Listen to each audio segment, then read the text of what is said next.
Mon cher collègue, je pense que d'autres députés vont nous rejoindre, mais nous sommes à la sortie des questions au gouvernement, ce qui exige toujours un certain délai.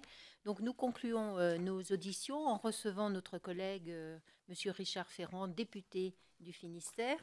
Comme chacun sait, voici quelques semaines, vous avez remis au ministre de l'Économie, de l'Industrie et du Numérique un rapport intitulé « Profession réglementée pour une nouvelle jeunesse », tout en défendant sur le principe les atouts d'un modèle qui a fait ses preuves. Vous y établissez le constat d'un certain nombre de dysfonctionnements ou de besoins non satisfaits. Surtout, vous y formulez 28 propositions visant à une réforme en profondeur des professions juridiques auxquelles votre rapport fait une large place. À l'évidence, nous partageons des préoccupations similaires. D'une part, offrir la possibilité à tous les jeunes qui aspirent à embrasser ces professions de pouvoir en devenir membres, sans se heurter à des barrières de fait ou de droit qui ne se justifieraient pas ou ne se justifieraient plus. D'autre part, assurer la pertinence et la lisibilité des tarifs. Enfin et surtout, garantir que les professionnels apportent sur l'ensemble du territoire une réponse adéquate et innovante aux besoins de tous. Sur tous ces points, nous souhaiterions que vous nous apportiez des précisions sur les raisons de certaines de vos conclusions et certains de vos choix. Plusieurs sujets me viennent en tête. Le problème de l'indemnisation en cas de suppression du droit de présentation, les modalités de régulation de l'installation des différents offices ministériels, les conditions de détermination et d'actualisation des tarifs, l'ouverture du capital des offices, mais aussi la question du statut d'avocat en entreprise. Je vous cède la parole à présent, mon cher collègue, pour un exposé liminaire qui sera suivi des éventuelles questions qu'auront à vous poser mon collègue Philippe Houillon, vice-président et co-rapporteur, et l'ensemble des membres de la mission s'ils nous rejoignent. Je vous remercie et nous vous écoutons. Merci, Madame la Présidente et rapporteur, Monsieur le vice-président et co-rapporteur. Merci de m'avoir convié à venir devant votre mission pour expliciter le rapport que j'ai remis au ministre de l'Économie, de l'Industrie et du Numérique le 3 novembre dernier. Je voudrais tout d'abord rappeler l'origine et le champ de la mission. À l'origine, donc, il s'agissait de considérer les professions dites réglementées du droit et de la santé. Et d'ailleurs, sur les 28 propositions que j'ai été amené à formuler, 22 concernent plus directement les propositions dites réglementées du droit. La genèse de la mission qui m'a été confiée, je voudrais la rappeler ici. Tout le monde se souvient, au départ, un rapport de l'inspection générale des finances qui a été rendu public en septembre par le ministre Macron. Mais au mois de juillet précédent, on se souvient de déclarations de son prédécesseur qui avaient été vécues comme stigmatisantes, voire vexatoires, par un certain nombre de professionnels. Il était donc utile, nécessaire même, d'engager le dialogue, la concertation et de faire des propositions qui soient naturellement non stigmatisantes, mais surtout pragmatiques et praticables. Sur la méthode, nous avons pratiqué plus d'une trentaine d'auditions et chaque fois, j'ai commencé ces différentes auditions en interrogeant les professionnels sur le jugement qu'ils portaient précisément sur ce rapport de l'Inspection générale des finances afin qu'on en ait, j'ai envie de dire, une lecture critique partagée et qu'on puisse mesurer les contestations qui en étaient faites, partielles d'ailleurs, mais en tout cas des points ont été contestés, puisque le défaut fondamental d'ailleurs de ce rapport était de ne pas intégrer les réalités professionnelles, les réalités des métiers, de ne pas prendre en compte la vie sur le terrain et d'avoir traité les choses j'ai envie de dire, en pure rationalité économique. Et vous savez ce que Péguy disait du kantisme. Il disait le kantisme a les mains pures, mais il n'a pas de mains. Mutatis mutandis, on peut dire que ce rapport et ces propositions parfois idéologisées n'avaient pas suffisamment de prise sur les réalités concrètes. Je dois dire que les auditions que j'ai pu mener se sont passées dans un climat de sérieux, dans un climat d'écoute.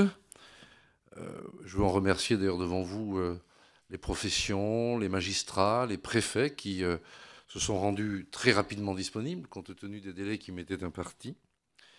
Et je voudrais aussi rappeler à la fois la qualité du travail de ces professions, qui d'ailleurs a occasionné que soit réaffirmé, et il faut le marteler, qu'a été réaffirmé en Conseil des ministres l'exclusivité d'un certain nombre de compétences propres à certaines professions.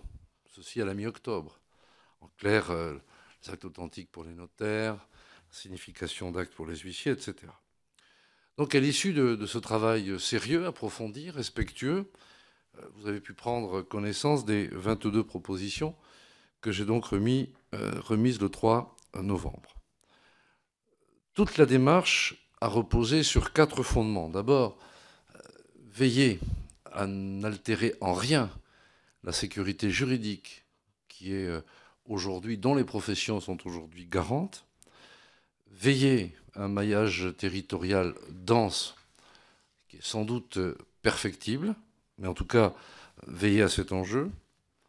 Respecter, je l'ai évoqué, les compétences des professionnels, mais aussi s'interroger sur l'accès des jeunes et des salariés qui souhaitent s'installer et, ce faisant, anticiper les besoins de renouvellement qui seront à satisfaire dans les années qui viennent.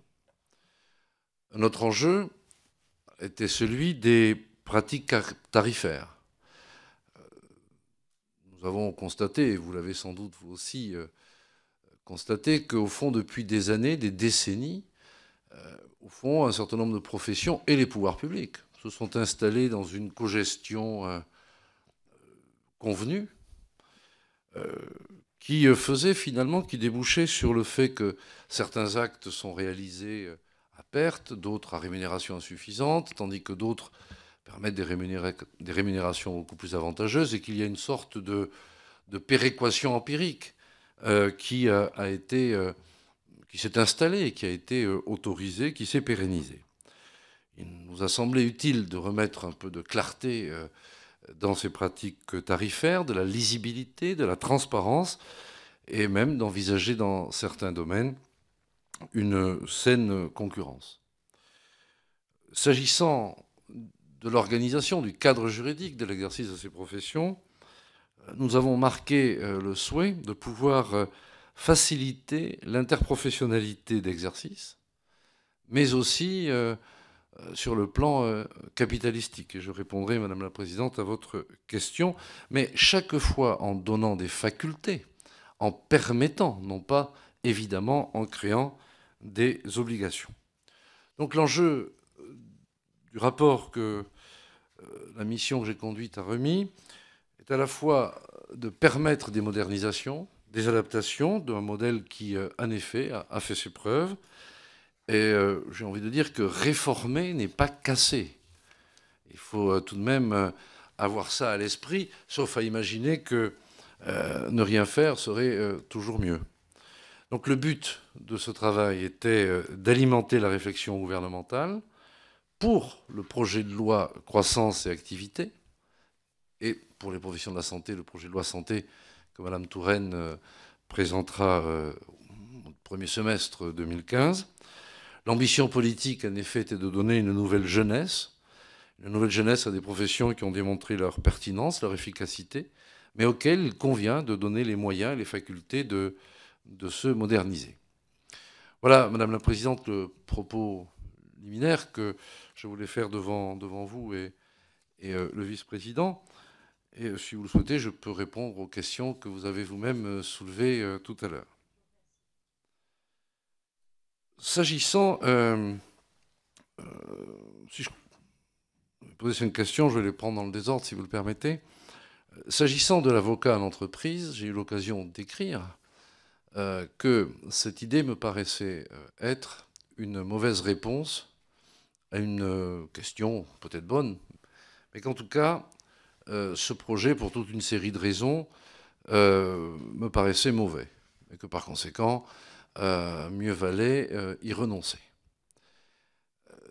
Je dis cela parce que vous avez vous-même reçu les avocats ici et d'innombrables professionnels du droit.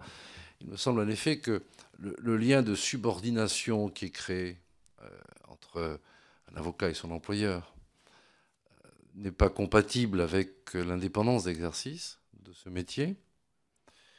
Et d'autre part, au fond, quand on se demande qu'est-ce qu'on cherche avec cela, on nous dit c'est parce qu'il faudrait que les juristes d'entreprise puissent bénéficier de la confidentialité de leurs échanges, du secret, etc. Mais il n'est pas nécessaire pour ça d'être avocat.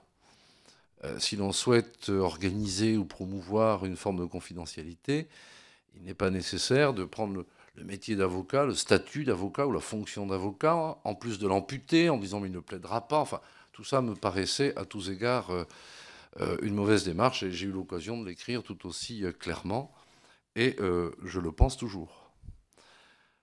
S'agissant de l'ouverture du capital, l'idée est de permettre l'association de professions, alors limitée à l'interprofession, c'est-à-dire limitée aux professions du droit.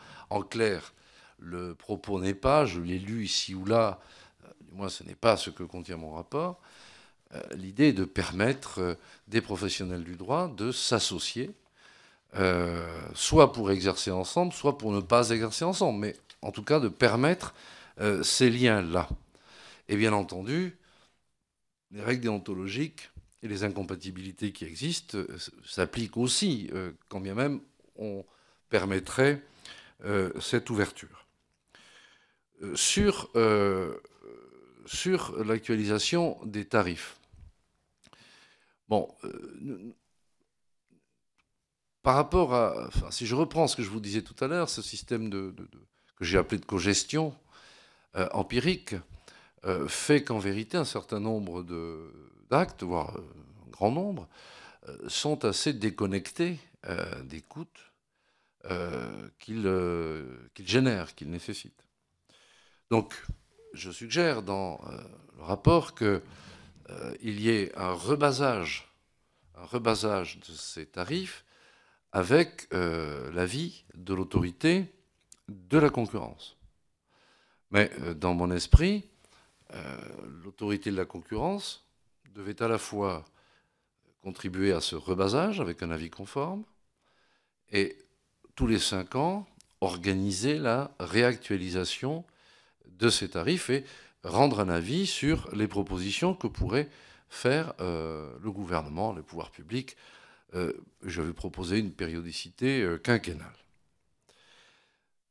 Dans mon esprit, le rôle de l'autorité de régulation, de l'autorité de la concurrence était contenu à cela. Et s'agissant des modalités de régulation, cette fois, c'était votre autre question, sur l'installation, je suggérais qu'une instance, non pas une structure, non pas une administration, mais une instance soit créée pour examiner, parce que la vie évolue, donc pour examiner où seraient les besoins en professionnels supplémentaires, que cette même instance examine les disparités étonnantes qui existent entre territoires. Vous avez peut-être vu en annexe du rapport les cartes qui y figurent, et on s'explique mal la très grande densité d'un certain nombre de professionnels ici ou là, et en revanche leur raréfaction dans un certain nombre d'endroits, y compris des centres urbains, où on peut se dire qu'a priori ce n'est pas là que les affaires manquent. Donc l'idée, c'était que cette instance, à la fois redensifie les zones qui sont sous-denses et par conséquent monopolistiques, puisqu'il faut appeler les choses par leur nom, et que de manière progressive, eh bien, il soit décidé des créations utiles pour qu'il y ait une homogénéité de densité et de présence de ces professionnels sur le territoire. Ceci, évidemment, à l'aune d'un certain nombre de critères, pas seulement démographiques, mais qui seraient assez simples à élaborer. Et il faudra en discuter avec les professionnels eux-mêmes, évidemment, pour ensuite permettre à cette instance de régulation de faire ses propositions. Sur la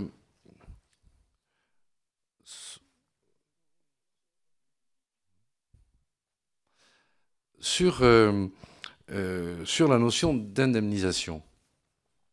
Sur la notion d'indemnisation, il existe, comme vous le savez, le décret de 1971 qui prévoyait des modalités d'indemnisation lorsque un professionnel cédait tout ou partie de son activité à un autre, etc. Ce décret n'a jamais été mobilisé.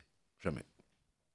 Jamais, jamais, jamais. Donc un décret qui n'est pas mobilisé, il me semblait utile de l'abroger, puisqu'on ne voit pas bien pourquoi on garderait une disposition qui a démontré son inutilité depuis maintenant plus de 40 ans. Donc c'était une proposition que je faisais, considérant qu'il n'y avait pas lieu d'estimer que la création, en quelque sorte, de concurrence ou de charges supplémentaires vienne justifier une indemnisation. Et une fois encore, d'ailleurs, le décret en question n'a jamais été utilisé. Voilà, Madame la Présidente, les premiers éléments que je pouvais donner en réponse à vos questions. Je vous remercie beaucoup. J'ai oublié de mettre quand même de vous remercier pour la qualité du travail que vous avez effectué et la qualité du rapport qui est extrêmement intéressante et utile à notre réflexion. Je passe la parole à Monsieur Philippe Houillon, député et vice-président de la mission. Merci Madame la Présidente. Mon cher collègue, j'ai déjà eu en ce qui me concerne l'occasion de vous féliciter, même si vous aviez trouvé que c'était insolent, ironique, pour votre travail. Mais j'y reviens dans une première question qui n'est pas ironique et qui résulte simplement du souci de cette mission de savoir exactement comment ça s'est passé. Car quand même, vous avez une lettre de mission qui est du 3 octobre 2014, dans laquelle on vous demande rien moins que de dire quelles sont les réformes qu'il faudrait engager pour les professions juridiques et judiciaires, mais pas seulement, car j'ai remarqué que vous étiez aussi intéressé, outre à ces professions, aux pharmaciens, vous êtes intéressé aussi aux appareils auditifs, vous êtes intéressé à l'optique-lunetterie, aux optométristes, puisque vous formulez des propositions à ce sujet dans votre rapport, avec, dans la lettre de commande du Premier ministre, l'obligation de rendre un rapport le 30 octobre. Ça veut dire que... et vous rendez effectivement le rapport le 30 octobre qui comporte 80 pages qui sont, encore une fois, parfaitement bien écrites. Mais honnêtement, je me demande comment il est possible, et ce n'est pas une question ironique, c'est une question de bon sens, et quelquefois ici le bon sens rejoint l'ironie, me direz-vous, mais comment il est possible, en moins de 3 semaines, parce que par ailleurs, ou 3 semaines, le décret vous nommant parlementaire en mission, la date n'est pas mentionnée dans votre rapport, mais je pense qu'il est postérieur à la lettre de mission, donc on vérifiera. Donc, comment il est possible, en 3 semaines,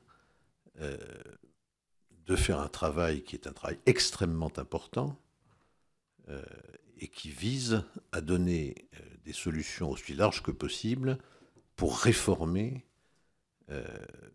autant de professions. Et à produire, parce qu'il a dû, j'imagine, vous falloir du temps pour l'écrire, c'est-à-dire qu'il y a une phase de réflexion, une phase d'audition, et une phase d'écriture de ce rapport ou de mise en ordre des directions que vous envisagiez de prendre après les auditions, 80 pages, qui sont ordonnées. Comment est-ce que c'est possible de faire un tel travail aussi important en si peu de temps?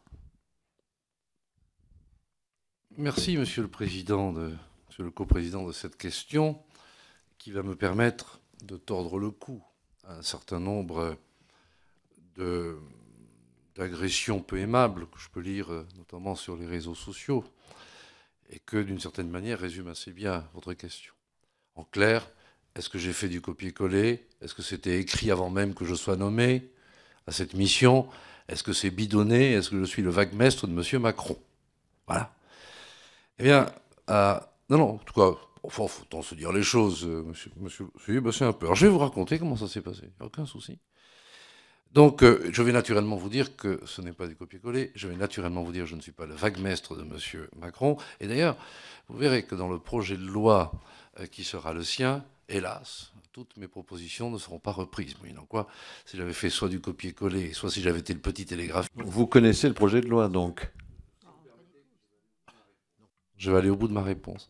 Donc, vous constaterez cela. Donc, ni vaguemestre, ni copier-coller. Mais je ne veux pas me défendre de quelque chose qui, non pas de votre bouche, mais qui sur les réseaux sociaux frise la calomnie, et en tout cas qui était assez vexatoire. Alors, comment ça s'est passé? Outre le fait qu'on se couche tard et on se lève tôt quand on a une telle charge, la lettre du Premier ministre est en effet datée du 3 octobre. Il avait été décidé de me confier cette mission à peu près une quinzaine de jours avant, ce qui m'avait permis de travailler. J'avais pris connaissance dès sa publication du rapport de l'IGF, et j'avais évidemment pris connaissance au préalable, et c'est comme ça, du reste, que je me suis intéressé à ce sujet de manière approfondie, de ce qui avait pu fuiter pendant l'été, au moment où M. Montebourg avait fait ses déclarations fracassantes, enfin, etc. Donc, à partir de là, comment j'ai fait? Eh bien, j'ai auditionné, et vous pourrez vérifier, les auditions ont bien eu lieu, j'ai auditionné les professionnels en question. J'ai confronté à ces professionnels un certain nombre de pistes que donnait, ils ne les appelaient pas pistes, options, je crois, le fameux rapport sur lequel il y a tant à dire, et en disant avec les professionnels, est-ce que telle piste vous paraîtrait convenable, vous paraîtrait utile, vous paraîtrait nocive, etc. On a eu des échanges, on a passé au tamis, si je puis dire, un certain nombre de pistes. Et moi-même, je les ai écoutés sur ce qu'ils jugeraient utile, acceptable ou pertinent de faire. Donc on a mené ce travail. On l'a mené aussi en confrontation avec, une fois encore, des présidents de juridiction, des chefs de cour, des préfets. Et c'est de la sorte que nous avons progressé, au fur et à mesure ramassé, si je puis dire, la qualité et la teneur des échanges. À partir de là, réfléchir à un certain nombre de propositions et de pistes, car les propositions que je fais sont autant de pistes à explorer pour le gouvernement, pour votre propre mission et pour le Parlement, lorsque le temps du Parlement viendra sur ce thème-là. Voilà comment cela s'est fait. Le rapport a été remis le 3 novembre au ministre Macron. Et voilà comment les choses se sont faites. Après, on peut estimer que soit on est flatteur et on dit que c'est quasiment un exploit, soit on est dubitatif et on dit c'est pas possible, c'est comme on veut. En tout cas, je sais le travail que j'ai fait, je sais dans quelles conditions je l'ai fait, et j'assume chaque ligne que j'ai écrite. Bien, merci. Alors, j'ai une deuxième question qui est un peu une demande d'explication pour bien comprendre ce que vous avez souhaité proposer.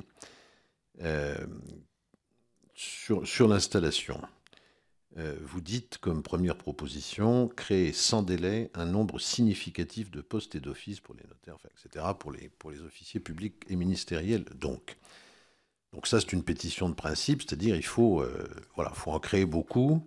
Et puis dans la proposition 3, qui personnellement, mais ça n'engage que moi, me paraît plus raisonnable, on vient dire confier à une instance indépendante la compétence de fixer le nombre d'offices et de postes et de réguler les conditions permettant un accès élargi, garantie d'un maillage, etc. Est-ce que, dans votre esprit, vous avez souhaité dire qu'il fallait en créer beaucoup, ou en tout cas de manière significative, pour reprendre votre expression, ou bien est-ce que vous avez voulu dire qu'il fallait d'abord regarder, puis décider ensuite, c'est-à-dire une commission, enfin qui on voudra, mais dans votre proposition, une commission indépendante, regarde sur le territoire s'il y avait des besoins, là où ils se trouvaient, et qu'ensuite, par conséquent, on décide de là où il faut créer des offices. Est-ce qu'il faut retenir plutôt la pétition de principe de la proposition numéro 1 ou plutôt l'approche plus pragmatique, me semble-t-il, de la proposition numéro 3 qui dit on regarde et on crée? La réponse est on regarde et on crée. Comment cela est né précisément? Le président, M. Vogel, des notaires, qui était accompagné de maître Démier, je me souviens, a indiqué lors de l'audition que le Conseil supérieur du notariat n'était pas fermé à l'idée de créer sur une certaine durée jusqu'à 300, c'est lui qui a donné le chiffre, 300 chiffres et 1000 postes, 300 charges et 1000 postes. Bon, j'ai retenu ce qui a été dit là.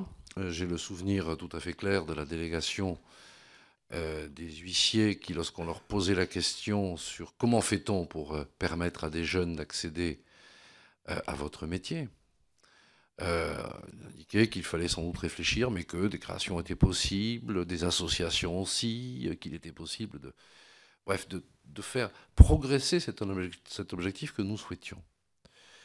Donc, j'ai naturellement posé la question en disant oui, mais j'ai souvenir qu'en 2008 ou 2009, postérieurement, simultanément au rapport d'Arroy, il y avait eu comme ça une promesse qui avait été faite, de 1000 ou 2000, je ne me souviens plus, mais enfin, il y avait eu une promesse comme ça, et qui n'a jamais vu le jour. Ah oui, mais mon pauvre monsieur, il y a eu la crise. C'est exact, il y a eu la crise. Mais dans la décennie qui avait précédé, qui avait été plutôt prospère, il n'y avait pas eu de création. Donc, pour répondre à votre question, je considère qu'il faut prendre en compte les propositions que font les professionnels eux-mêmes, confier, donc avec comme axe, comme objectif, ce que vous appelez la pétition de principe, c'est-à-dire créer au plus vite ce qu'il est possible de créer, après avoir, via cette instance, je l'ai appelée comme ça parce que je ne trouvais pas d'autres mots, cette instance, ayant approfondi la réalité démographique et économique des territoires, où, comme je vous le dis à l'annexe, où il y a des disparités que l'on ne s'explique pas et que les professionnels eux-mêmes ne m'expliquent pas. C'est-à-dire que j'ai un peu de mal à comprendre, si vous voulez, quand on regarde cette carte, de voir la différence qu'il y a entre la densité d'offices publics, par exemple en Aveyron, où c'est très dense, et curieusement, à Paris, autour, et dans les Bouches-du-Rhône, et dans quasiment le quart nord-est de la France, on sent une densité beaucoup plus faible. Donc ça mérite d'être regardé. Je ne dis pas qu'il n'y a pas d'explication, sans doute. En tout cas, dans le délai qui m'était imparti, je n'ai pas pu déceler les explications. Mais l'idée, c'était de dire, prenons ces propositions, regardons comment les mettre en chantier, sur quel territoire pour obtenir une homogénéité de service sur l'ensemble du territoire national, et ensuite que cette instance ad hoc, si elle était retenue, s'en saisisse et fasse ses propositions.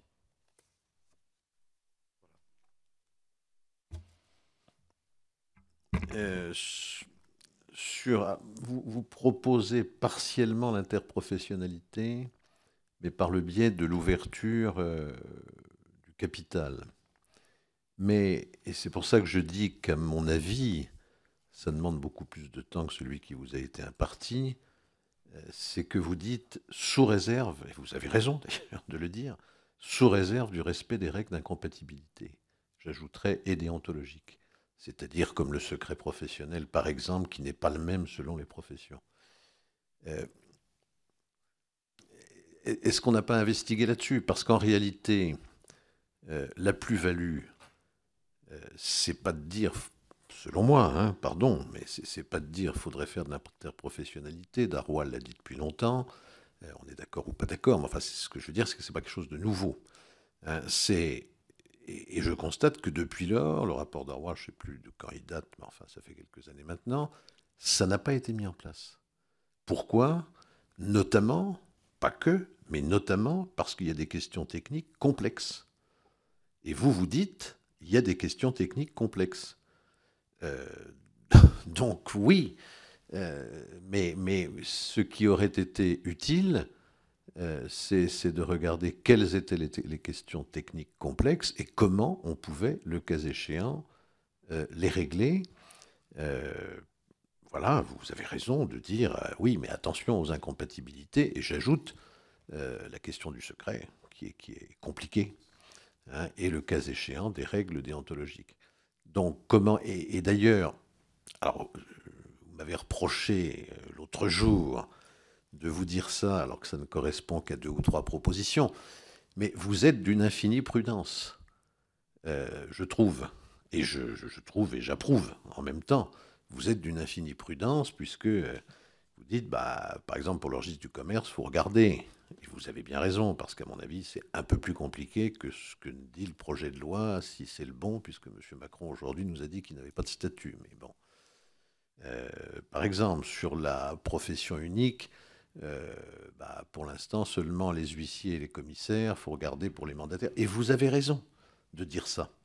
Mais est-ce qu'on a ou pas investigué, est-ce que vous avez eu le temps ou pas d'investiguer sur la solution pratique? Parce que diagnostiquer que peut-être ce serait pas mal de faire de l'interprofessionnalité, bon, très bien, je pense qu'on peut partager ceci, mais comment on fait?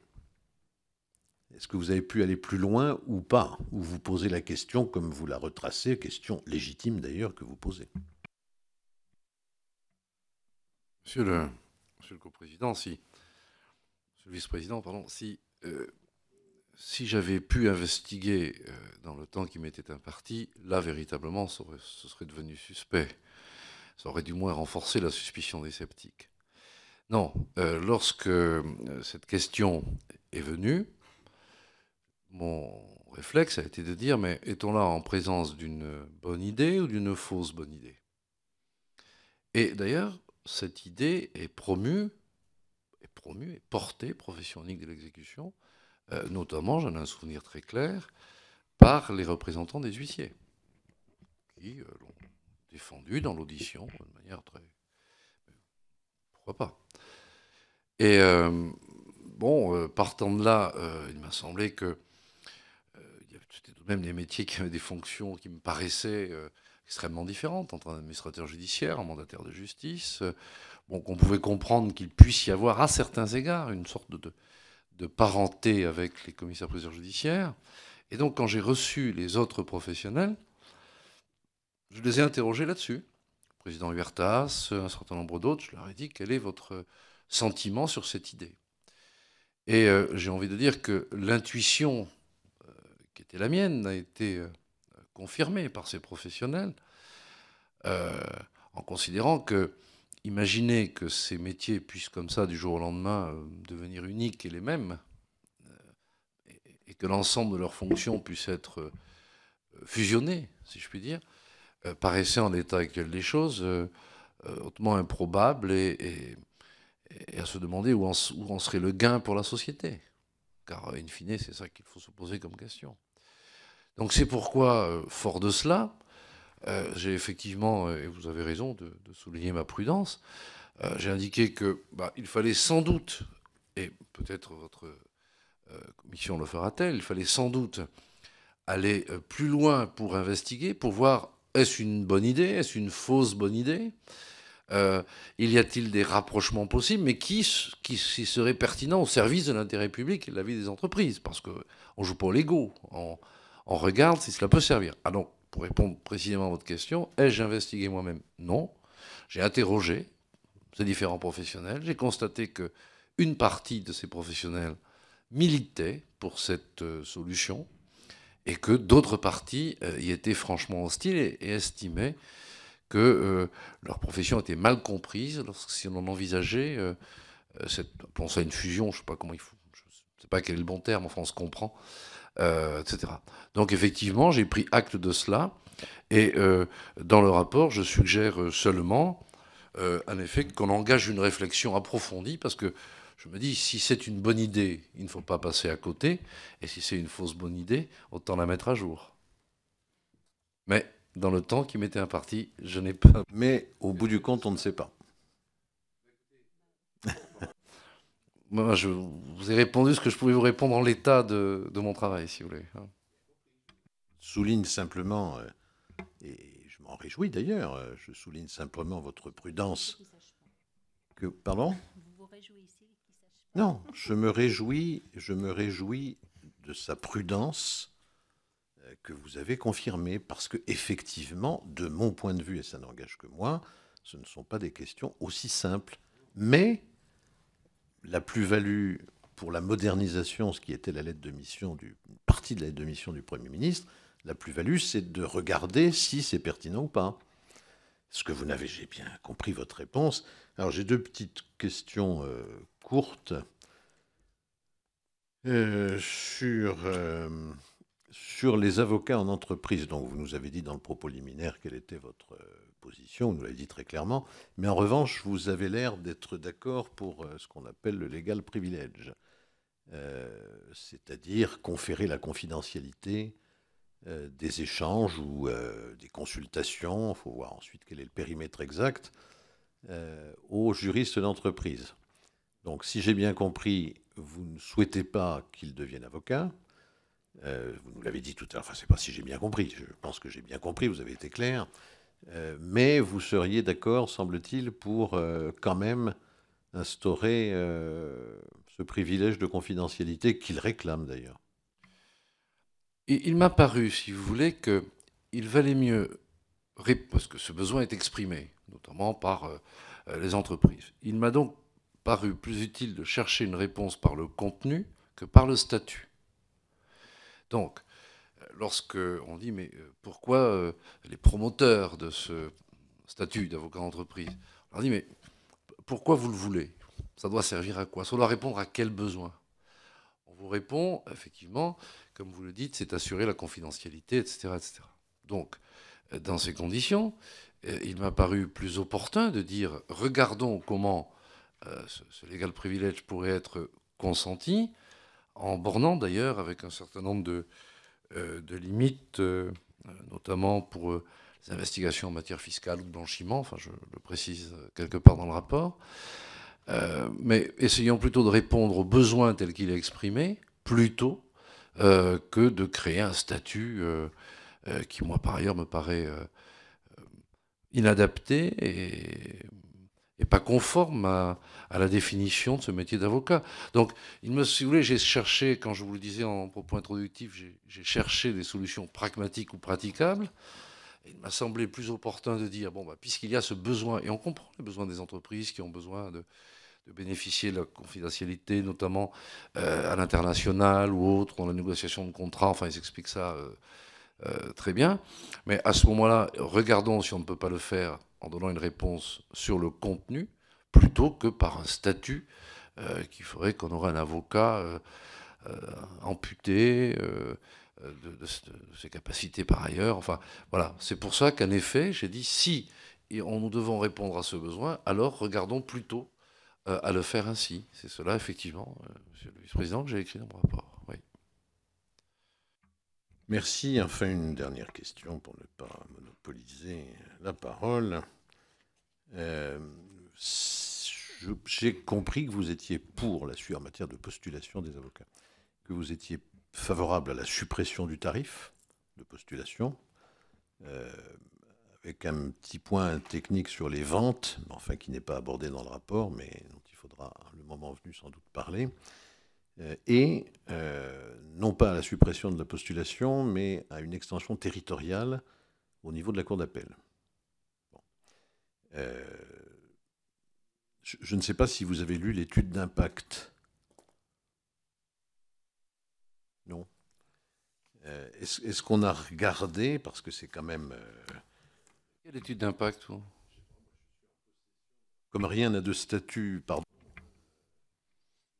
possession d'une étude d'impact qui émane probablement du ministère, je suppose, projet de loi pour la croissance et l'activité, étude d'impact, document de travail, 13 novembre 2014, je ne sais pas si... Non. Écoutez, le ministre dit ça fuit, en effet ça fuit, mais ça ne fuit pas jusqu'à moi, monsieur le vice-président. Je vous en donnerai la copie, madame la présidente. Non, parce que, si vous voulez, il y a des choses, je lis quelque chose dans cette étude d'impact, qui est quand même un gros travail, c'est pas un document comme ça, c'est un gros travail. Je lis à peu près vos propositions, c'est-à-dire suppression du tarif et postulation dans le ressort de la Cour d'appel. Et je vous lis ça, c'est très court. La mesure entraînerait une réduction sensible du coût de la postulation pour les consommateurs clients des avocats. Bon, c'est l'objectif aussi, j'imagine, poursuivi par votre proposition. L'annuaire statistique de la justice dénombre 1,2 million d'affaires nouvelles devant les cours d'appel et devant les TGI. Par an, j'imagine, en retenant l'hypothèse d'un montant de litige moyen de 10 000 euros. Déjà une première erreur, puisque 10 000 euros, on est en dessous du taux de compétence du TGI. Donc c'est déjà une erreur qu'il y a dans cette étude qui n'a pas de statut, donc peut-être que ce n'est pas la définitive, je ne sais pas. Soit 120 euros de frais de litige. C'est-à-dire qu'on peut comprendre, si vous ne l'avez pas vu, ma question tombe un peu à l'eau, j'en conviens. C'est-à-dire qu'on peut comprendre de ça qu'il y aurait, pas un tarif puisque les honoraires seraient libres, mais enfin une prescription de 120 euros de tarif de postulation, tarif avec tous les guillemets du monde de chaque côté, de tarif de postulation. Et est-ce qu'on a regardé quelles étaient les conséquences économiques sur les cabinets d'avocats concernés? Sur ce point, je peux au moins vous indiquer comment j'ai abouti, moi, à cette conclusion. Enfin, cette proposition, mais une fois encore, qui est soumise au débat, évidemment. Ce n'est pas une prescription. Ça n'a pas cette prétention. D'abord, supprimer le tarif de postulation ne signifie pas interdire une rémunération. Il faut que ce soit clair pour celles et ceux qui nous liront ou qui nous entendront. Simplement, on dit, bien, dans le cas des honoraires qui seront appelés, les choses seront précisées. Bon, très bien. Ensuite, si vous voulez, aujourd'hui, il ne me semble pas, j'ai la conviction qu'il y a à la fois une sorte, je ne sais pas si c'est un oubli, mais pour le citoyen, il est extrêmement difficile à comprendre, si vous me permettez de citer mon Finistère, qu'un avocat de Brest puisse postuler à Rennes, dans la cour d'appel, mais pas à Quimper. Et pourquoi il faut que je prenne un deuxième avocat? Pour le citoyen. Non, mais pour nous qui... Alors, non, mais je vais y venir. Donc, il m'a semblé que les choses pouvaient être simplifiées. D'autant que, au fond, si on l'a fait dans ce sens-là avec la cour d'appel, on voit mal pourquoi on ne pourrait pas le faire au niveau des TGI. Ensuite, précisément par rapport à la réflexion initiale qui était de supprimer totalement la territorialisation, l'ordre national. Là, effectivement, il nous a semblé, et parce que j'ai écouté les professionnels, là aussi, ils nous ont donné leur avis, le bâtonnier Bollet, si ma mémoire est bonne, qui il était accompagné, j'ai le souvenir clair de Madame le bâtonnier de Chambéry, je crois, qui est sa vice-présidente, et qui ont clairement expliqué la crainte qu'ils avaient de voir, au fond, une sorte de centralisation, sans doute parisienne. En province, on a toujours peur de Paris, et en Bretagne encore plus, de voir arriver des nuées d'avocats parisiens qui viendraient, en quelque sorte, prendre toutes les affaires d'un certain nombre de tribunaux. Et que par conséquent, ensuite, il y avait un autre risque, c'était l'appauvrissement numérique d'un certain nombre de barreaux, ce qui pouvait induire une moindre capacité de ces barreaux et des avocats inscrits à répondre aux enjeux de service public, aux droits de la défense en matière pénale, enfin, etc. etc. Bien. Donc j'ai été très sensible à cet argument-là, plus sensible que ne l'est d'ailleurs le barreau de Paris. Et en même temps, si vous voulez, il m'a semblé, quand on regardait aujourd'hui comment fonctionnait le système RPVA, quand on regardait tout de même le fait que les communications électroniques, ça existe, et que on peut continuer, enfin, il serait utile d'en faire bénéficier le plus grand nombre, et après avoir échangé avec des présidents de juridiction, et après également avoir, de manière informelle, échangé avec un certain nombre de professionnels, il m'a paru que la solution médiane, je l'ai d'ailleurs qualifiée comme ça dans le rapport, la solution médiane que je proposais était de nature à faire progresser les choses utilement, sans pour autant laisser laisser se produire ce que certains redoutent, c'est-à-dire que, au fond, la fin de la territorialisation aboutisse à un trop fort appauvrissement numérique des barreaux. Donc il m'a paru, mais comme l'ensemble de mes propositions, elles sont soumises à débat, elles sont soumises à contradiction, mais il m'a paru que cette voie médiane était un point d'équilibre et un point de progrès. Je sais, pour l'avoir lu, que certains en jugent autrement. Mais il m'a paru utile de pouvoir faire cette proposition, mais qui est soumise. Et alors, effectivement, la difficulté, monsieur. Oui, par ailleurs, oui, c'est pour ça. On n'allait pas réinventer les soviets et l'électricité. Donc, compte tenu que tout ne fonctionne pas bien, autant faire ce qu'on peut faire. Oui, oui, j'entends bien. Pour l'instant, mais oui, pour l'instant, mais la chancellerie estime qu'il pourrait en être rapidement autrement. Donc, et ce que je voulais aussi vous indiquer, c'est que lorsque j'ai interrogé, peut-être l'avez-vous fait, car j'ai suivi de mon bureau un certain nombre d'auditions que vous avez menées ici, lorsque vous interrogez le Conseil national des barreaux ou la conférence des bâtonniers sur l'évaluation qu'ils ont, eux, de l'activité que procure ou pas la postulation, alors peut-être à vous, vous ont-ils répondu, moi ils m'ont dit, on est incapable de vous le dire. Alors, de sorte que il est extraordinairement difficile de dire d'un côté, si vous faites cela, cela va conduire à des difficultés un certain nombre de cabinets, ce qu'on peut imaginer au plan local, quand on regarde chez soi ou autre, on peut comprendre cela. Enfin, on peut comprendre, on peut en discuter localement avec tel ou tel bâtonnier qui va vous expliquer dans le détail ce qui va se passer.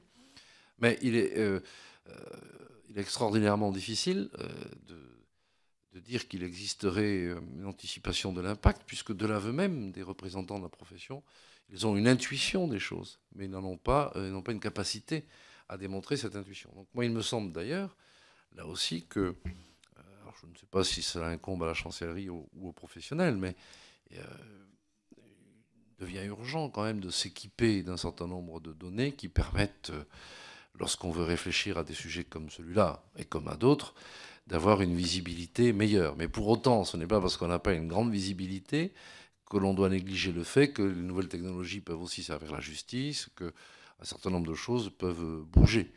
Mais voilà, sur la postulation, de l'aveu même des professionnels, on n'arrive pas à bien jauger ce que cela représente. En termes de chiffre d'affaires, j'entends.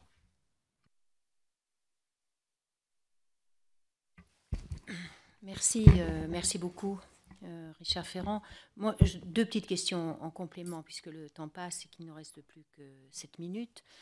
Sur l'avocat en entreprise, c'est vrai qu'on est très interrogatif sur la question de la subordination par rapport à un contrat d'employeur. Vous y avez d'ailleurs très bien répondu. Moi, j'en ai une autre, c'est sur la réponse sur le coût, parce que les chefs d'entreprise nous disent qu'effectivement, avoir un avocat au sein de l'entreprise, en termes de coût, c'est beaucoup plus intéressant que de faire appel à un cabinet d'avocats extérieur. Alors, sur ce point, on peut effectivement prendre acte de cette observation et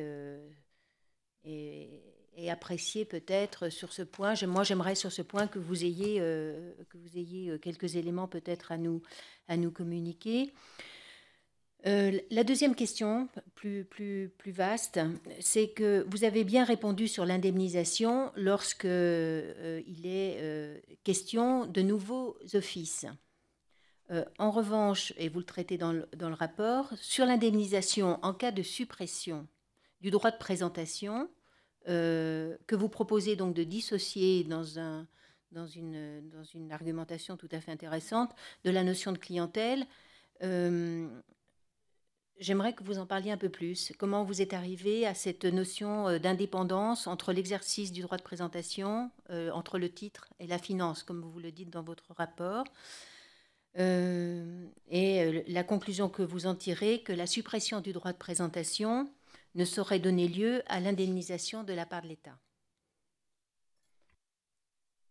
Sur la première question relative à l'avocat d'entreprise. Bien sûr qu'il est un enjeu important pour les entreprises de diminuer leur charge d'exploitation pour restaurer leur marge et leur permettre une meilleure prospérité. C'est un peu le sens d'un certain nombre de choses qui sont faites. Pour autant, il ne me paraît pas... pour le coup, c'est une analyse personnelle et qui naturellement n'engage que moi, comme ce que j'ai dit auparavant d'ailleurs, mais je ne vois pas pourquoi nécessairement ce serait la compétence de service de qualité livrée par un avocat qu'on a la liberté de choisir. Personne n'est contraint. Et en plus, à l'inverse d'un certain nombre d'autres professions, on peut quand même discuter d'écoute. Enfin, on peut demander à quoi on s'engage. J'ai dirigé des entreprises, j'ai eu recours à des avocats. J'ai souvent dit, souvent demandé, bon, si on fait ça, maître, où est-ce qu'on y va? Enfin, oui, mais enfin, on peut demander, voilà, ils sont convenus avant, on peut demander à son avocat ce que telle ou telle chose pourra coûter, ou telle analyse de dossier, telle création de contrat, telle rédaction de bail, enfin, que sais-je. Donc, il me semble que la compétence, là aussi, justifie un certain coût. J'ajoute que, alors après, chacun, sans doute, dirige ses entreprises comme il le souhaite, mais aujourd'hui, les entreprises sont confrontées à des problématiques juridiques extraordinairement différentes. Il peut s'agir de questions relevant du droit des contrats, des questions relevant du droit du travail, de choses qui appellent, j'ai envie de dire, des professionnalités ou des professionnels parfois différents ou spécialisés. Donc je ne suis pas certain que intégrer un avocat par principe soit gain dans l'entreprise d'économie. Je n'en suis pas certain, et en tout cas, on ne peut pas le projeter. Mais au-delà de ça, je crois que moi, c'est le principe. Aujourd'hui, les entreprises peuvent avoir un juriste d'entreprise. S'il est nécessaire, dans l'intérêt de l'entreprise, de renforcer ce statut tel que c'est exprimé ici ou là, bien, trouvons la manière de le faire, mais il n'est pas nécessaire pour cela d'inventer un avocat hybride. Enfin, c'est du moins ma conviction. Mais en même temps, je ne néglige pas la demande des entreprises. Il faut l'entendre, et peut-être faut-il mieux donc équiper, si je puis dire, sur le plan de la confidentialité, les juristes d'entreprise. Sur le droit de présentation.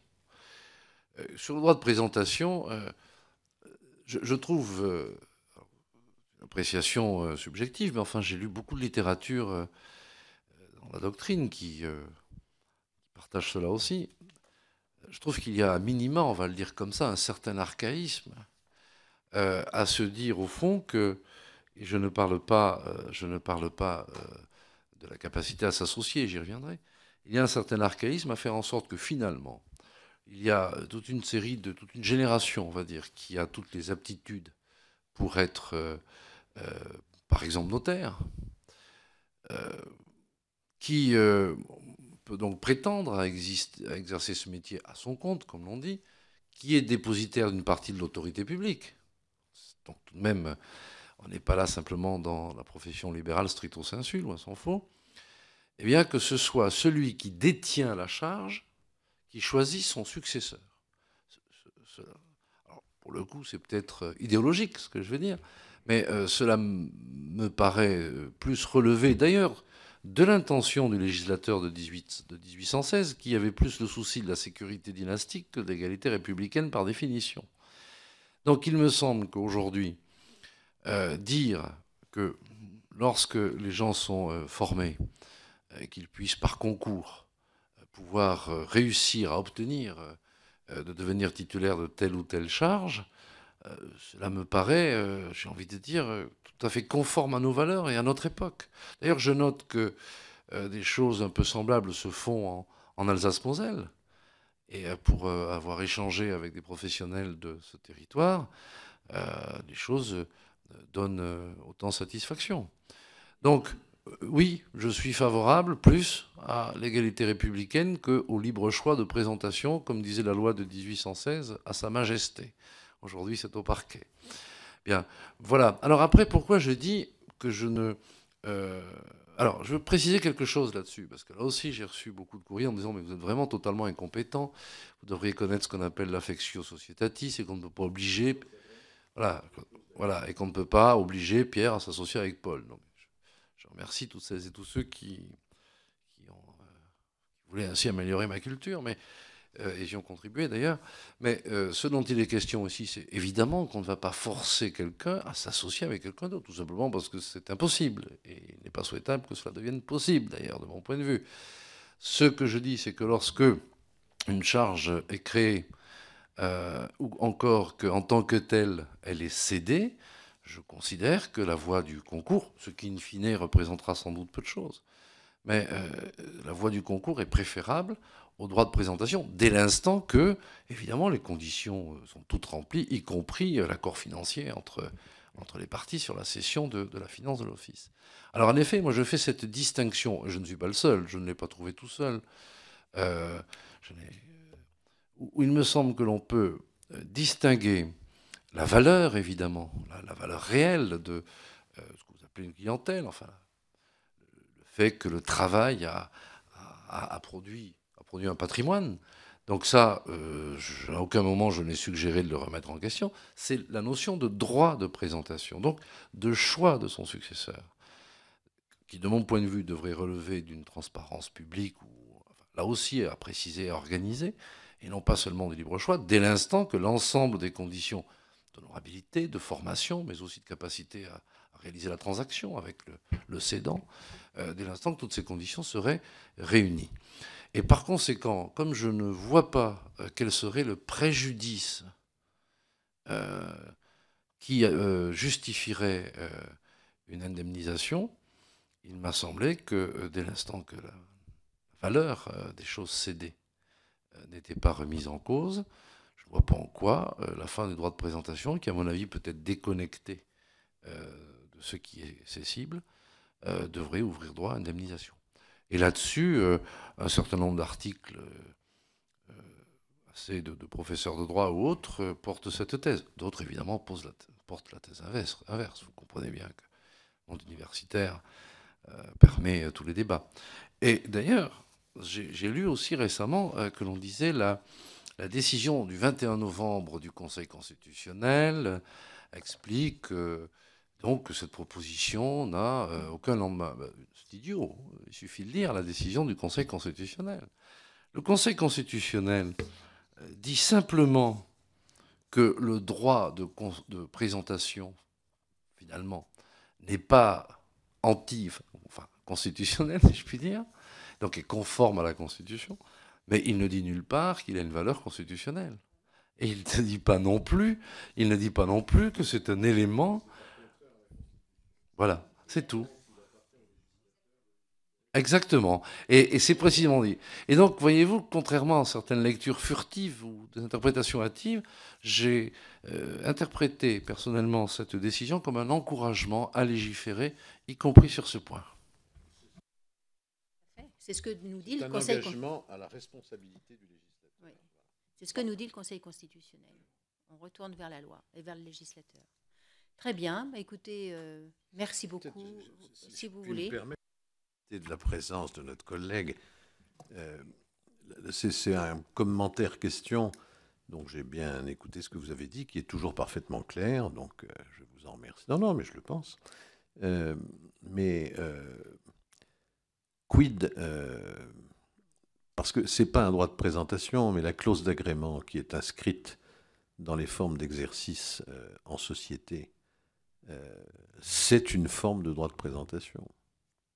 C'est-à-dire que le concours, à mon avis, ça mérite là aussi d'être expertisé un peu plus avant, mais ce n'est pas un concours qui peut faire obstacle à la clause d'agrément qui est inscrite dans les statuts de la société de notaire ou de... Non, je sais bien. Ouais.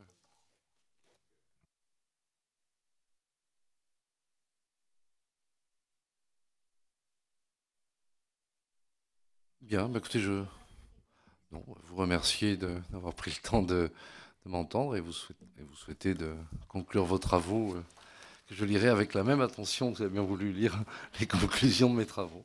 Merci. La même bienveillance, j'espère. Aussi. Merci beaucoup.